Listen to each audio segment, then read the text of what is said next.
Okay, hi, this is my very first live painting video, so this is going to be a bit of a test.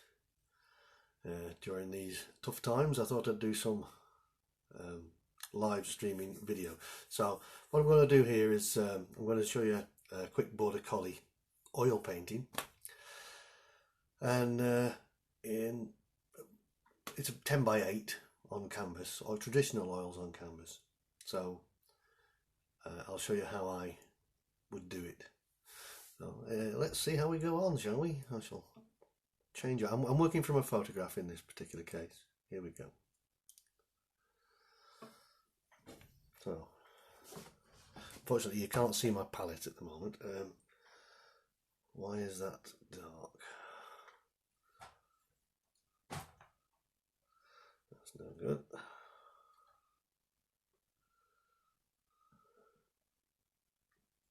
Right, we've got to get things right yet. I've got to get all my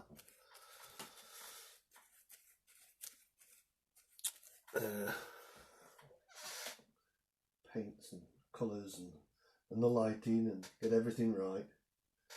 So what I'm going to do is do a burnt umber. Using burnt umber, we're going to do it, knock in a quick background here.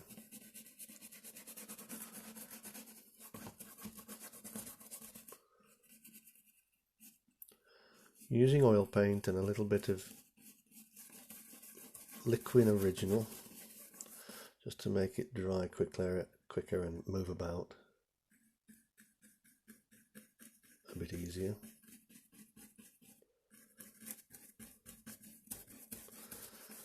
I like my paintings to dry overnight, and you can do this with alkyd paint, but I like traditional oil paint, and then just add a little bit of alkyd to them, and it just I don't know, I find them a little bit nicer to paint with. Alkyds are okay, but they do set up or dry a little bit too quickly for me. So traditional oil paint just stays movable that bit longer. So there we go, like that. And we'll add some straight burnt umber, a bit more thicker down here. I know this is early in the morning. It's about 8:10 here in the UK, but I've been up since 6. Oh, hello Maxine, nice to see you. Well, I can't see you, but yeah. Right, let's go and blend this with a blender brush.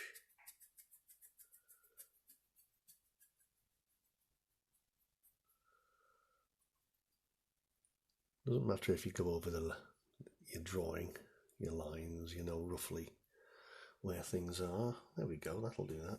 That's all that's needed. Hello Michelle. Hello Michelle. Michelle Barkley. 1 AM in Canada, you're up late.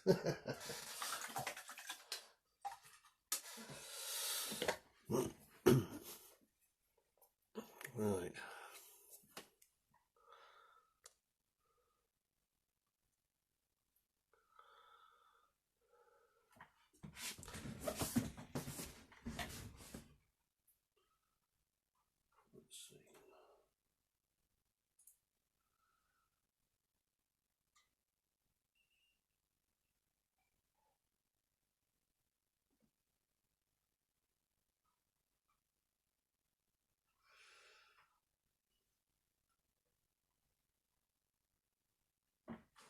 See, I'm quite new to this, so I don't know if how this actually all works.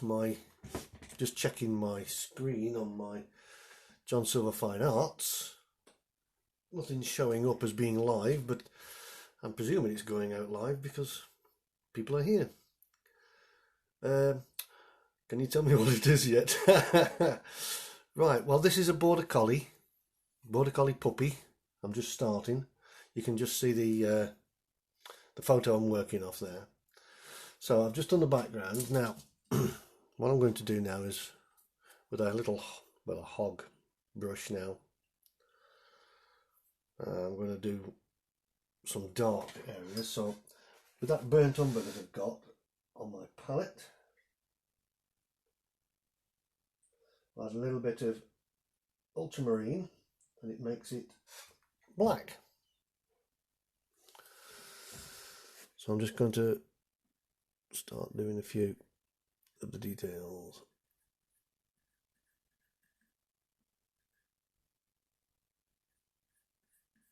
They don't have to be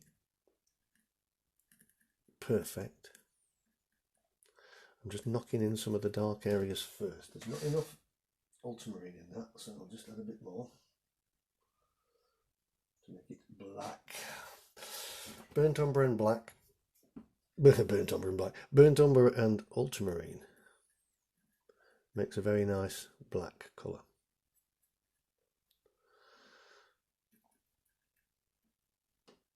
I'll just put some so you can see a basic shape.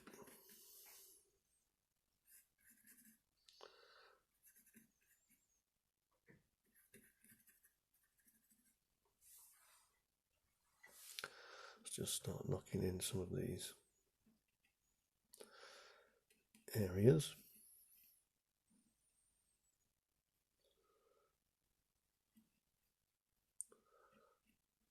Now, so this is the very first time I've done a live video, a live stream.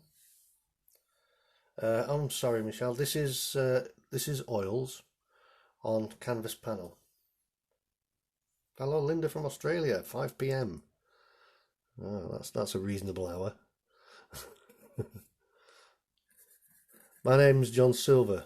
I'm a professional artist, and today is my first live streaming on Facebook, showing how I would paint a Border Collie puppy in oils using traditional oils and a bit of liquin original and liquin impasto, which is very, very good for the lighter areas. What you do with the darker areas is the old masters used to paint the dark areas very thin and then the lighter areas quite thick.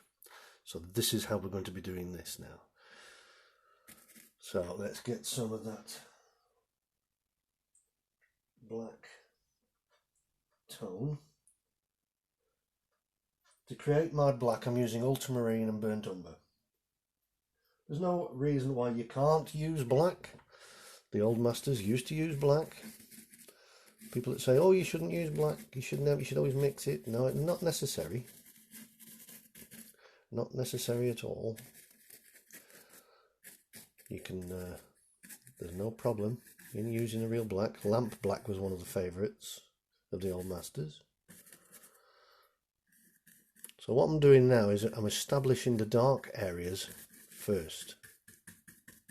The darkest areas.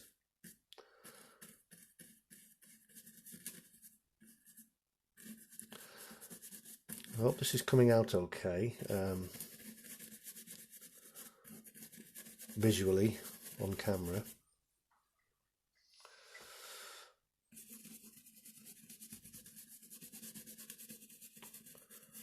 So, this is my first time doing this, so I've obviously got to experiment a little bit with the lights, the lighting. So I'm just hoping it's okay for you at your end. Linda, Norman, watching with a glass of champagne. Very nice. That's very civilized.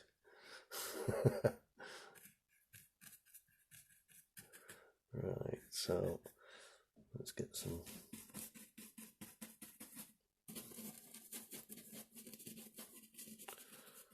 So those are the basic dark areas. Now I'm going to add quite a lot of the liquid now to that that black, that dark colour, and I'm just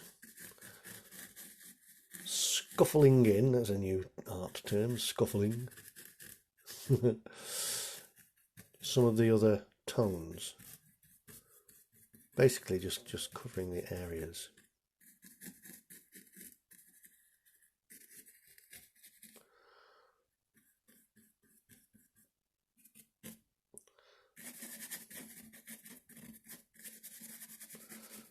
So you can see how thin it is, you can see the board underneath. Now this is a pink tint. I always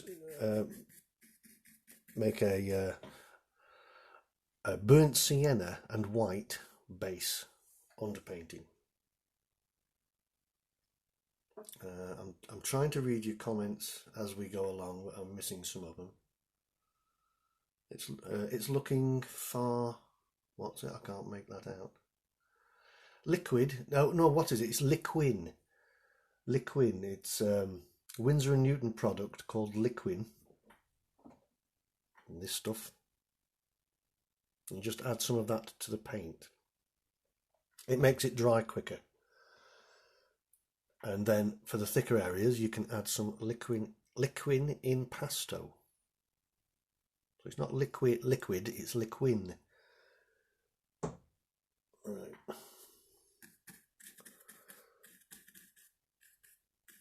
So I will try and answer any comments, but it's difficult seeing them at the same time at the moment as I'm painting.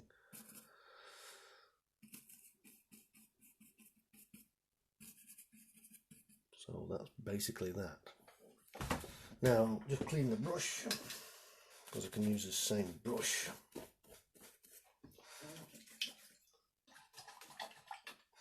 Actually, before I do, what I'll do is get another brush, something, let's see, this is a number 2 bristle, flat. And what I'm going to do is mix up a little bit of a purpley colour with a little bit of white. So a little bit of ultramarine and cadmium red. Warm it up a little bit with the red. Now, I should say the colours that I'm using are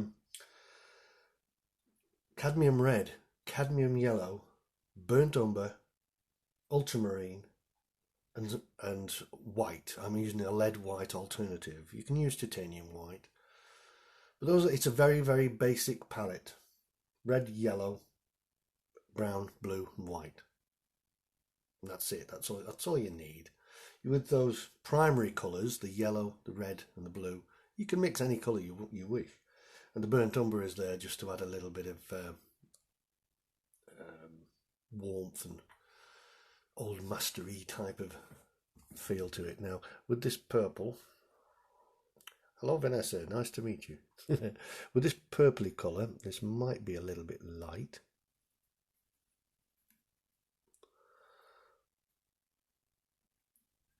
We're going up there like that. Now this is going to be a style of painting is a loose style. Now, it doesn't matter if the white picks up a little bit of the dark underpainting. That'll just blend it in. So it's not necessarily going to be photorealist style. This is going to be nice and loose and impressionistic, I suppose you could call it.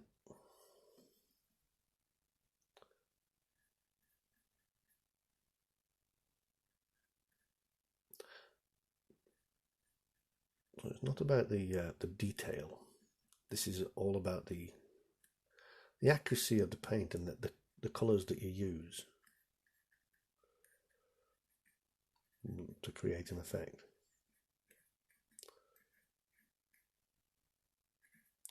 Most of the old master paintings weren't concerned with detail. In fact, if you look at somebody like Rembrandt and you see some of his earlier paintings.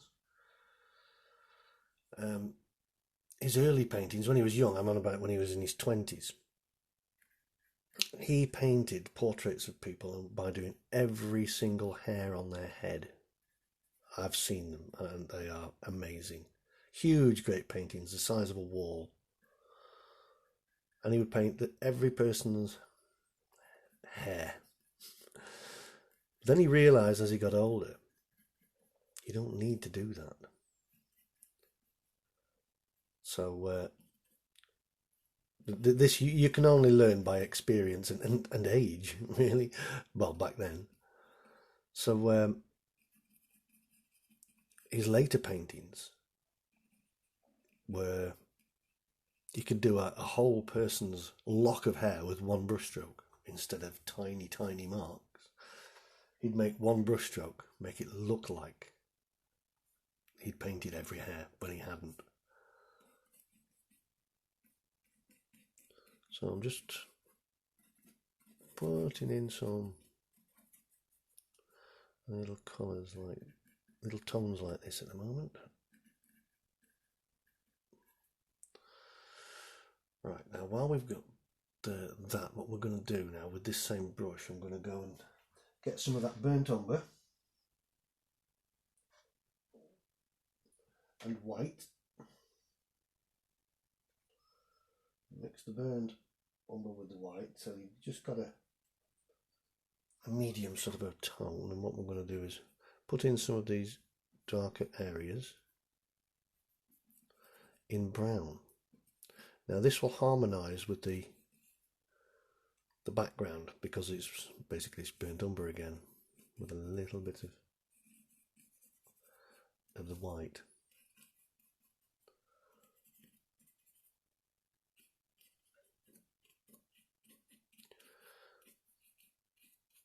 Now I'm just doing random marks here. This fur is random, so I'm painting random. I'm not trying to emulate every little mark that I see on the photograph. That's not what I'm trying to do at all. Let's add a little bit of blue to that, just for a certain area.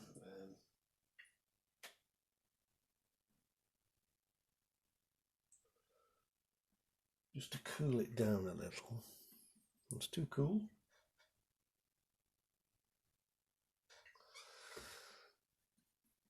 That's a bit better.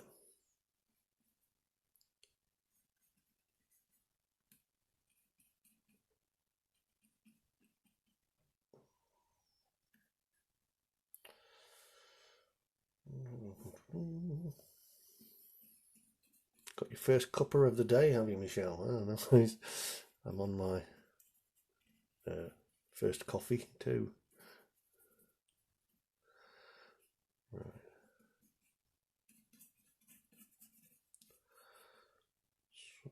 So.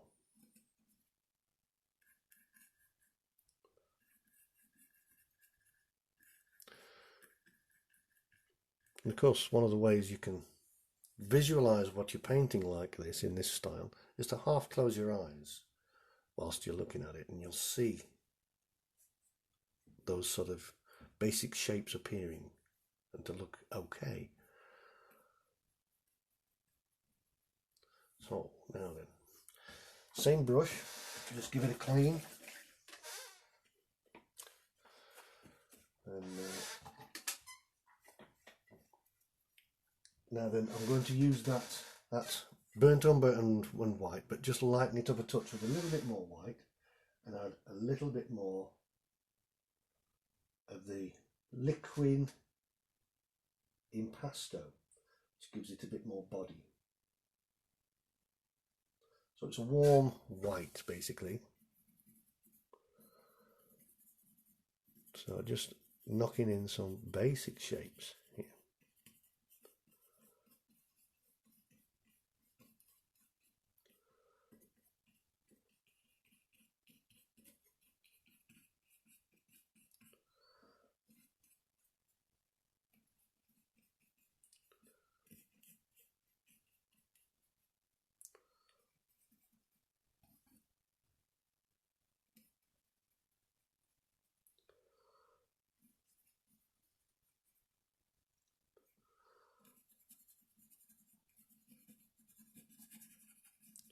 Doesn't matter if some of the pink shows through, some of the underpainting. Well, it's not the underpainting, some of the ground.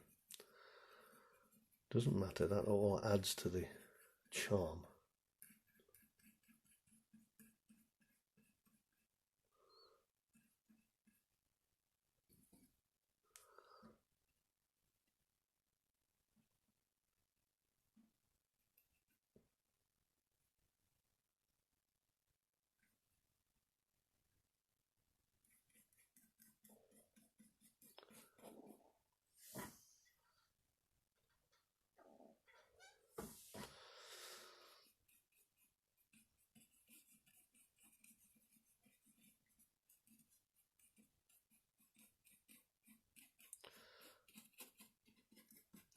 Yeah, one way to paint randomly like this, if you're trying to reproduce anything random like fur or foliage, trees or whatever, is to paint randomly. This is what the old masters said. If you want to capture randomness, then you have to paint randomly.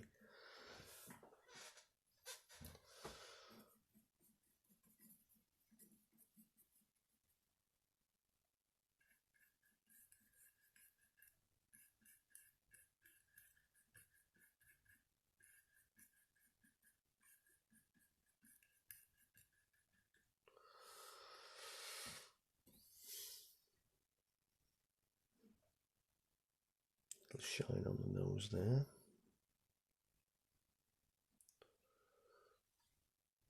It's beginning to take shape.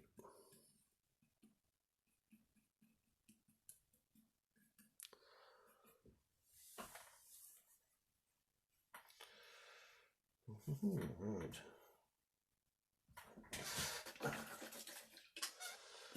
For those of you that have just joined, my name's John Silver. I'm a professional artist, and I'm just showing you how I paint a Border Collie puppy in traditional oils. This is a small 8x10 on canvas, panel, I should say. So now then, we've got some, what I'm going to do now, one of my little favourite brushes is, this is just a nylon-y type of, I think that's probably an acrylic or a watercolour brush really, but this is great because the way these hairs will split, you want them to split and splay. See, old brushes are great as well because they produce random marks. So I've never thrown a brush away in my life. I have got thousands of old brushes. You never know when they're going to come in useful. Anyway, with this brush, I'm just going to pick up a little bit of that purpley tone. That little purple tone. It's a warmy sort of a colour. And just with this brush now, I'm just going to put some of these lighter tone up here.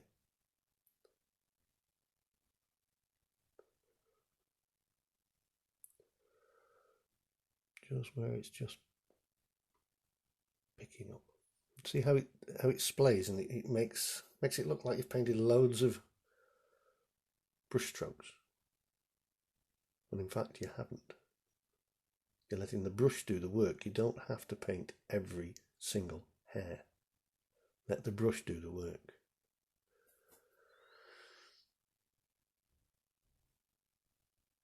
We can come in and amend this at any time and go over it, because I'm going to go over these areas with some darker colours in a minute, some darker tones.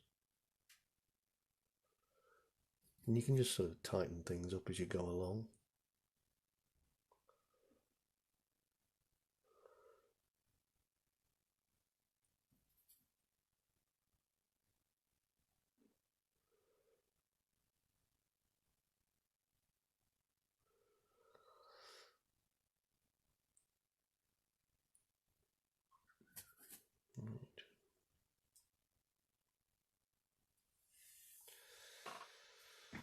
Like so.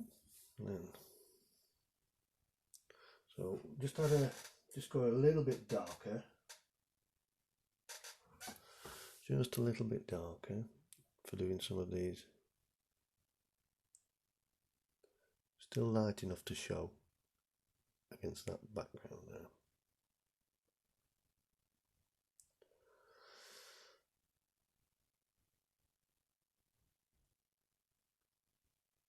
So basically just blending some of these areas in with the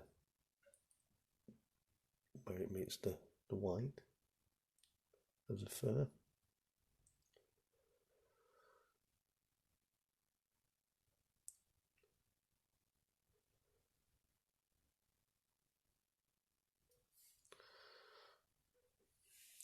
Right, now I'll just clean that brush and dry it off, and then I'm going to go into the dark again, the black that I mixed with the burnt umber and the ultramarine, and just pop in some of these darker areas again, and especially where some of the hair is flicking up. Use the brush to flick those hairs as they stick up. So, same again, we've got a bit here.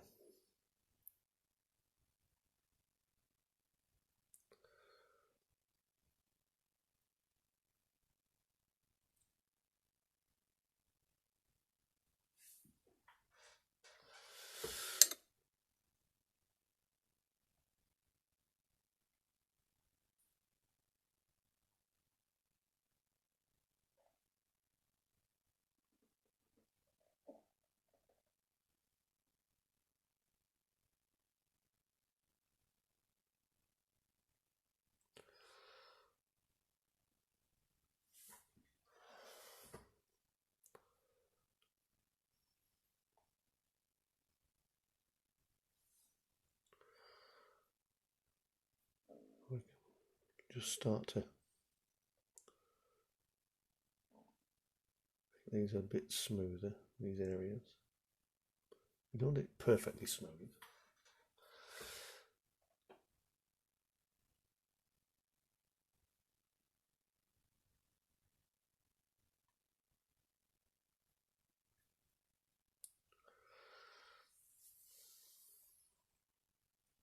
Like so.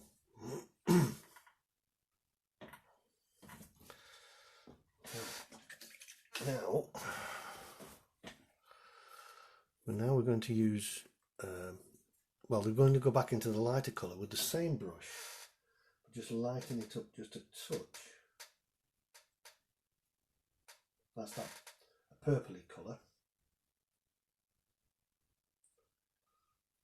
It's almost like a pinky purple, I suppose. So we're just going to come.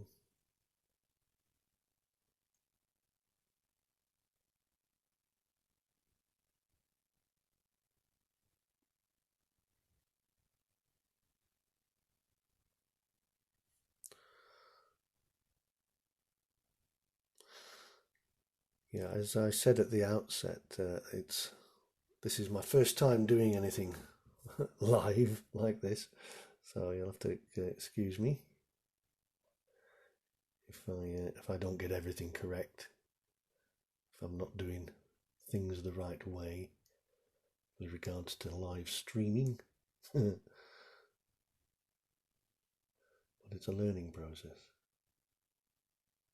just like painting. And people say, "Oh, how do you manage to do all this? How do you manage to be, make it look real and be a good artist or whatever?" And there's only one answer, and that is, basically anybody can do it. It's just by doing it. That's how you get better at something. Just by doing it, and you have to keep doing it.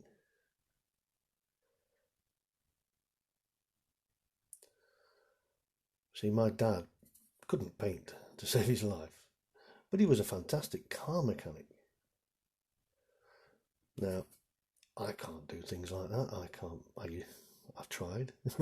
I can't do cars, but it's what he spent his life learning.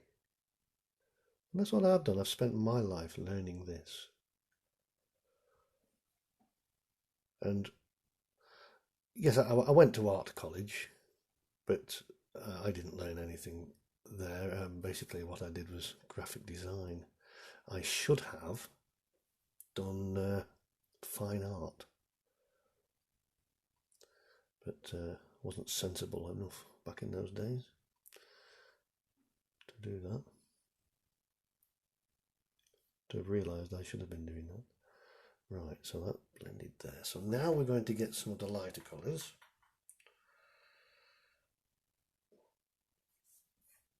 Oh, hi Linda, thank you for your comment.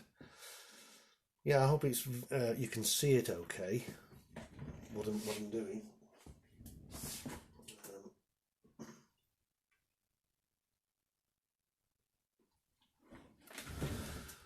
So I'm doing this,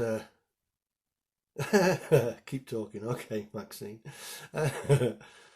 Yeah, I'm doing this on my phone, but I have my computer on at the background and I can't, it's not coming up live on my computer. I don't know if it's supposed to. So, right, okay, just clean that brush. I suppose you don't need to clean them all the time because it's oil paint. You can take your time, I suppose. Be a good few hours before they dry.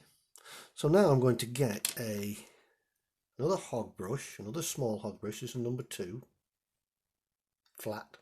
I like flats. You can do a multitude of different marks with these. Now what I'm going to do is mix up some of the white paint that we got, which I use, I'll show you. This is Michael Harding's warm white lead white alternative. It's a beautiful thick paint. Unfortunately it dries a little slowly. Back in the old days, a few years ago, I used to use proper lead white, which was fantastic paint. It dried quickly. But this stuff, nowadays, most whites just don't dry quick enough. Or if they dry quickly, they're not the right kind of white. Like this, another white I used was, let me just find it here. Titanium. Yes, this stuff. Winsor & Newton Griffin Alkyd Titanium White. It's a great white. It really is a good white. And it dries very, very quickly. But it's not warm white. It's not like lead white. You can mix some things in, a little bit of yellow ochre or whatever, and burnt umber just to get tiny fractions to this to create that sort of colour. But then you won't have the thickness. This titanium white doesn't have the thickness as lead white. This does have the thickness, but it doesn't still hold up like lead white did. Flake white is another name for it. Another name for lead white. And it used to dry quite quickly and hold the texture of the paint on the canvas. The bristle marks showed beautifully. It's very difficult these days to try and get a paint to do that. So what the best I've found is this Michael Harding warm white, and then I add some of the liquid impasto to it, which makes it dry quickly. It also makes it a little bit thicker. But then I also add, just dip my brush into the paint, into some gesso di Bologna. That's gesso powder, white, and then mix that in with the paint, and that thickens the paint up once more. That's an old trick as well, an old master's trick. They used to use a lot of chalk in some of the paints just to thicken them up, or even create translucency here and there. So I'm going to do that now. I'm going to just get some of the white paint, get some of the liquid impasto, and some of the gesso di Bologna,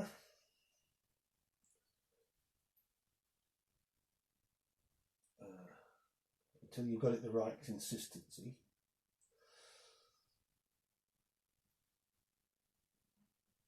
I need to get a new system where I can have several cameras running on this so you can see what I'm doing.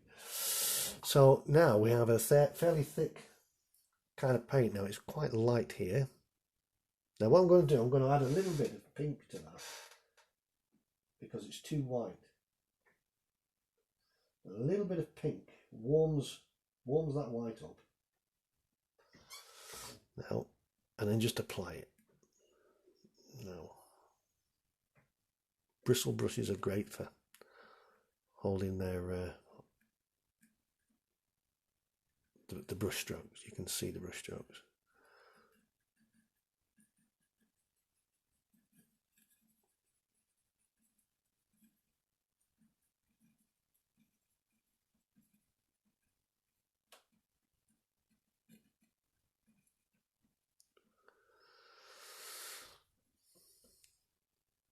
Right, it's quite bright here.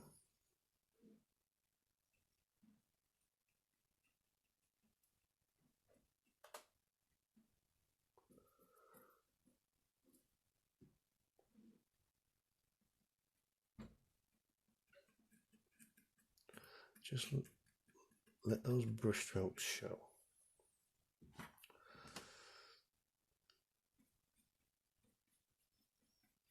The light's just picking up one or two of those clumps of fur, as it is up here.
Yeah, not far off now, not far off at all. So now I'm going to get another small brush and just to actually we'll use that one with the black on. Just need to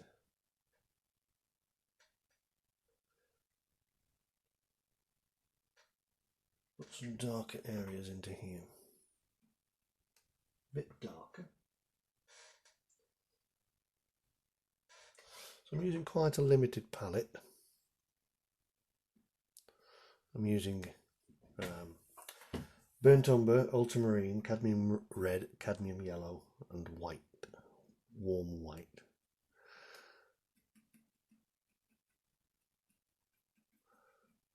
I like using a limited palette.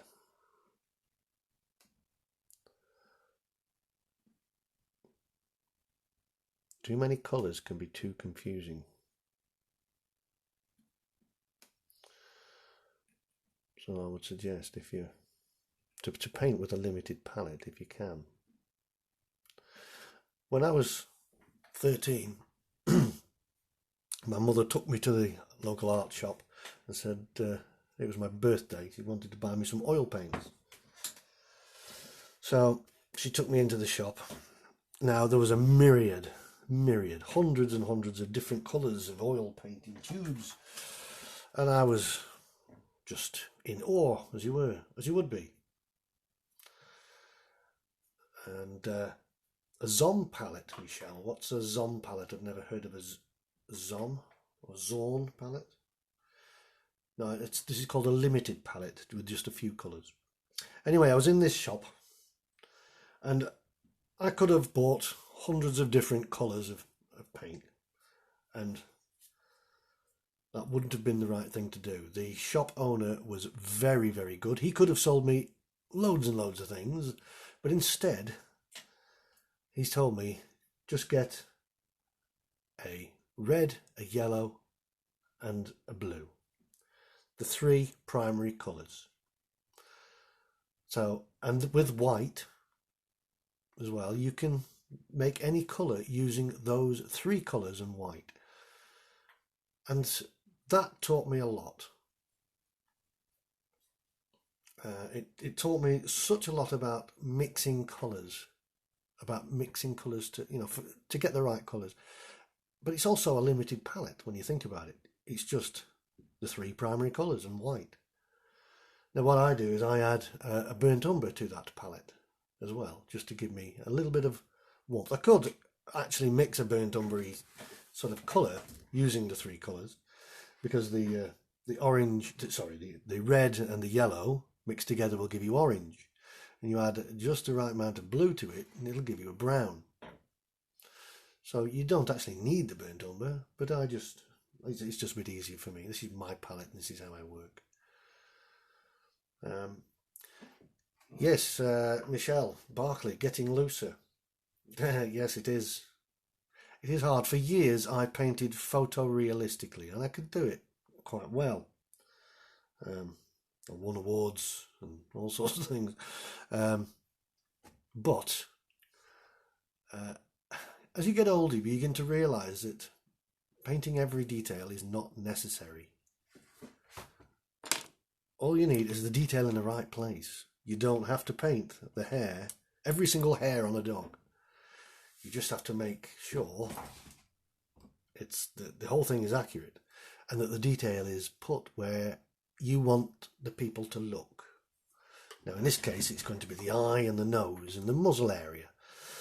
So I'm just going to use a smaller brush now. Then you can see this is an old worn out type of a thing. I never throw brushes away. Because they come in useful. So with this brush I'm now going to pick up a little bit of the dark tone, the black tone, and I'm just going to go and do this nose area now. So it's like that. Again, just going off this photograph here.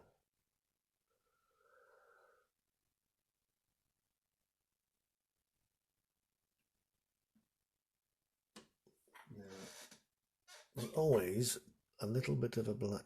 You can just about see it on the photo, but that's the black part of the lip of the dog.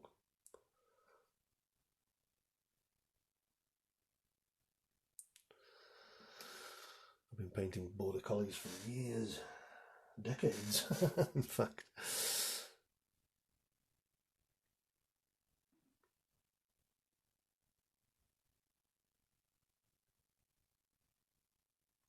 Right, and that's roughly there. I do have a mole stick that I use. I'll have a look at that later, Michelle, at that palette you're referring to. Right, so now the eye, this particular dog, some dogs' eyes can be a bright orange, some can be a greeny colour. This one I'm going to do brown, and I've used that burnt umber quite thin there.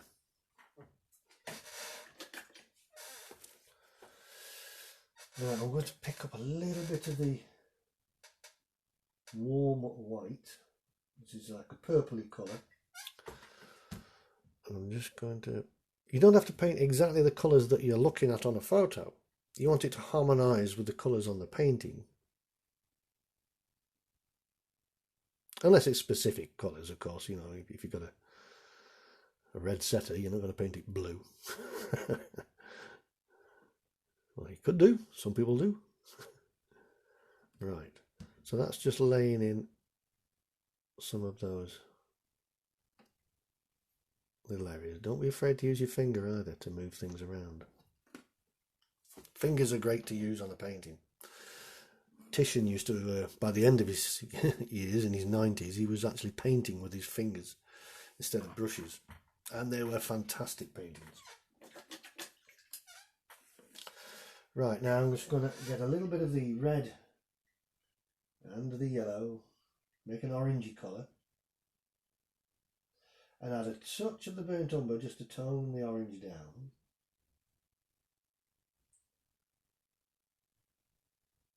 But it's still lighter than the burnt umber. And I'm just going to just knock a couple of little marks in there like that. Don't know if you can see that, if it's coming out okay. Now, with a smaller brush, even smaller, this is again, it's an old worn out thing, it's an older watercolour brush or acrylic brush. I'm going to get some of that lighter colour again, that same warm greyish colour that I've been using everywhere. And we have to say the light's coming through over here, so we're going to have a little bit of it. See, I'm not going to copy this, the eye on this dog. I'm putting my own reflection in, which is, I love doing reflections like this in the eye. Like that. I think we'll just have a little bit of a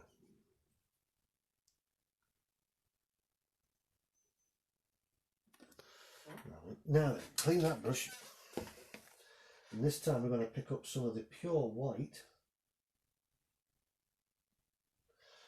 a little blob of it at the end. This is where the magic happens. We just put a little bit of highlight on there. Now we've got a lot there. I'm going to bring that down there.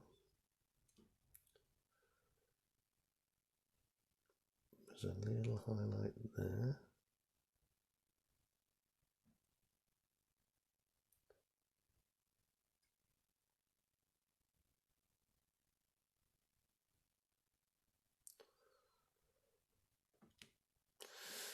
Now while we've got some on that brush, I'm going to just bring that up a little bit.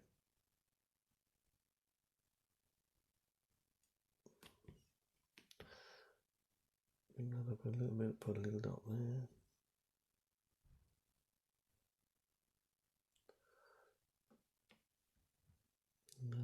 All those little areas that you see on the photo you think you might be able to use, just use that same colour.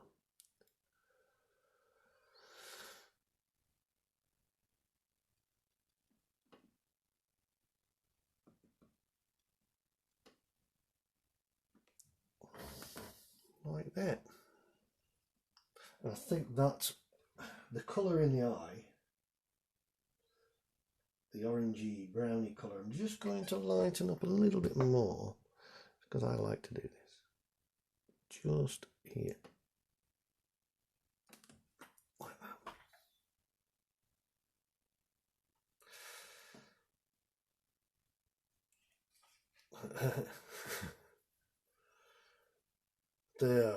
The commission I did of Win. Yes, Maxine, yes. Again, Border Collies. I just love painting Border Collies. Linda, Norman, those glints in the eye really make the painting come alive. Thank you. But they do. That's where the magic happens, right at the end. You just need to just put that little bit of glint in the eyes. I'm telling you what, I'm not happy yet with this area. So I just need to get some of that black again, so I'm going to mix some of this.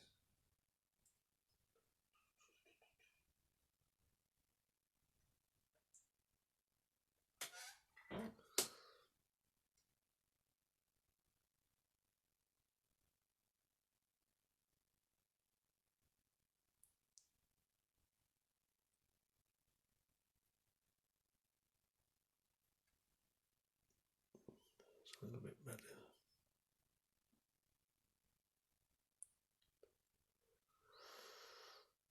Okay, now that needs to be, let's just add a little bit.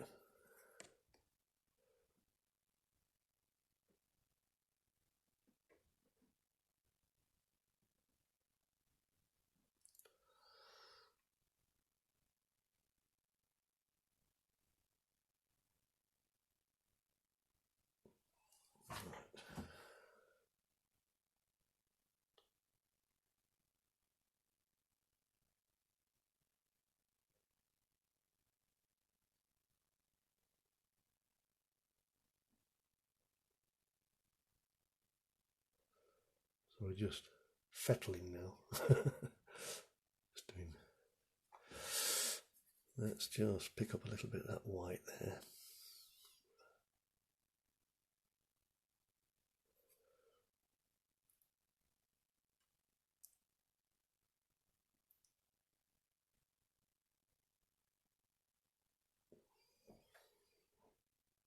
There we go. Right, that needs to be a little bit more random.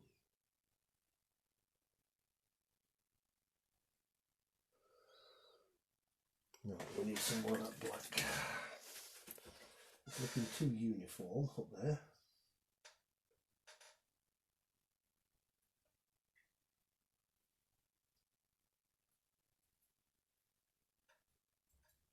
So.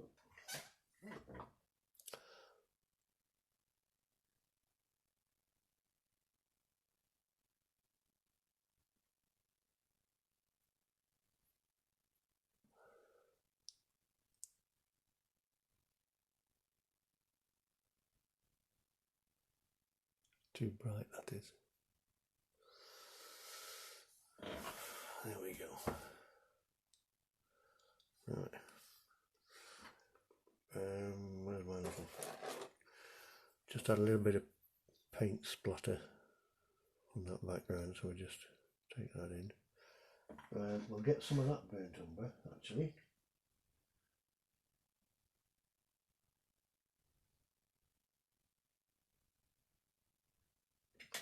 So this is the burnt umber. I'm just going to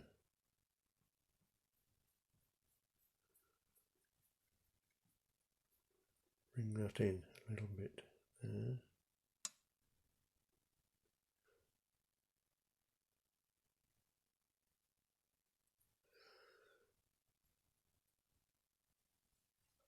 Like that, and you can also blend a little bit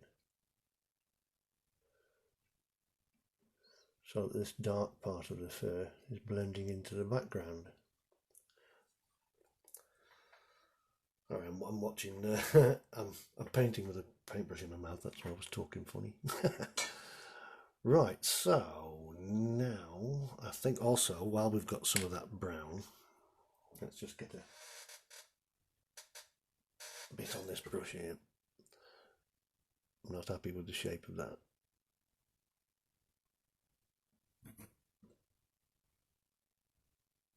That's better.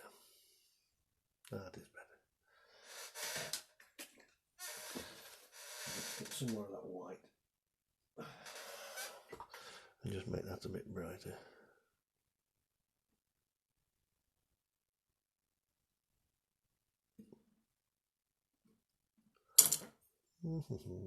Right. Now then, we'll get this is a nice little brush. This is called a rigger. And it's very, very thin and long. And I've had this one a little while. The bristles actually wear away, and so eventually you have very, very thin brush. I'll just get you one. That's what a rigger would normally look like. You can see how thin this one is compared to it now. Now all the bristles have worn away, but it's fantastic for doing thin bristles, and I'll show you how I do that now. Using the same white, but with a lot more liquid in and some thinner. And this might be too bright.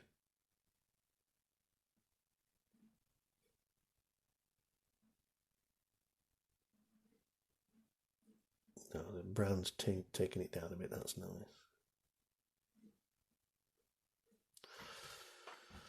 Just randomly. Now, mole stick, so I don't touch the painting.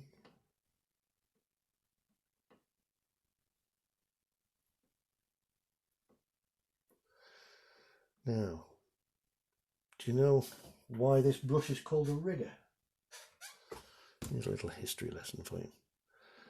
Back in the old days of maritime paintings, brush like this was used to actually draw the rigging in the ships, on the paintings of the ships. what they did is they didn't do that until they'd finished varnishing the painting. And once the varnish had been put on, and while it was still wet, they then painted the rigging using one of these brushes. See, very, very fine lines. Now what happened was, when as the varnish dried, it squeezed the lines drawn by or painted by the rigger brush, made them even thinner. So when it had dried, there was incredibly thin lines. That's what these brushes were for. I think we're not far off it. Could get a cheap brush. I like cheap brushes. I like cheap Chinese brushes. These things, you get £5 and you get a whole pack of 10 or something like that. And they're great. But what I would suggest is they are very prone to losing their hair. So what you do is, when you first get them, just get some pliers and just crimp them there. Stops the bristles coming out. Now, they're fantastic. You can do all sorts of things with these brushes, and what I'm going to show you now is how, using a brush, well, let's use this one for instance. Right, you don't want a brush to be nice and neat, by the way. Sometimes you do if you're doing architectural stuff like that, but if you're doing animals and you want random hair and stuff, then a rough brush, not something that's absolutely perfectly manicured like that. You see, you need something with a little bit of roughness to it. Otherwise, you'll never get hair with a brush like that. You know, you never get the representation of fur. So anyway, while we've got this brush, I'm going to go into that white again. I'm going to mix in my white with some liquid impasto and some gesso powder, gesso di Bologna, which makes it lovely and thick. And we're going to go back into this and we're going to just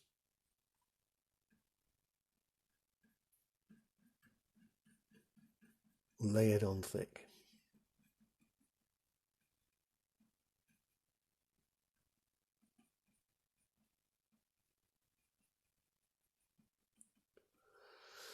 Same with here.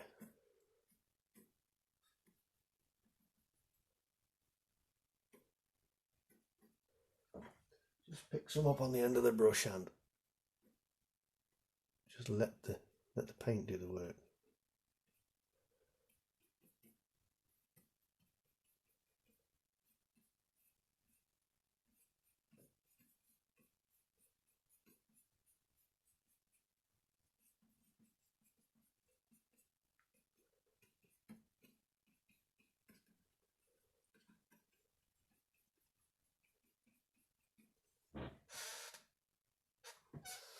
A little bit more here. And of course you could keep doing this. You could keep going over and over and over little bits. Or you could just leave it as it is. And that's what I'm going to do now. I'm just going to leave it as it is. First thing I've got to do is sign it. Now I've got a specific way of doing this. Just bring this down a little bit. Don't know if you can see this. Because I've used the white, because I've used a pink underpainting ground, and I've put the burnt umber on the top, that's still wet. So I'll get a little tool, or it could be a little nail or anything like that, and I scratch my name in.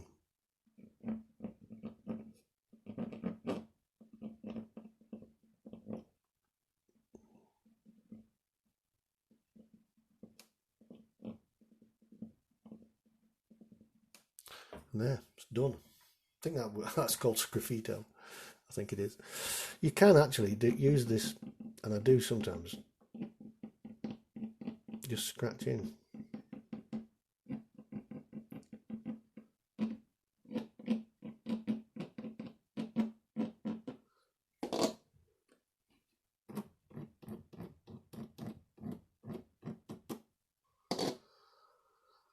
Like that.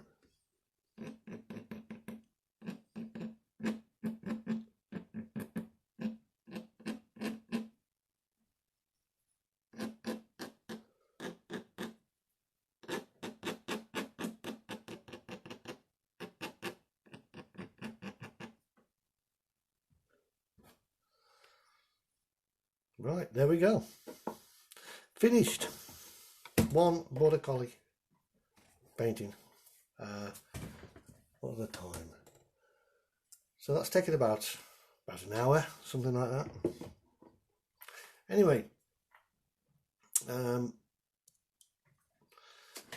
that's it, folks. I hope you enjoyed that little session. That's my very first time doing one of these live painting sessions. My name's John Silver. I'm a professional artist, and today I've been showing you how to paint a Border Collie. I hope to be doing this type of thing every day, so you just keep your eye on my Facebook and tune in whenever you can and share with your friends. And happy painting. Get cracking. Bye.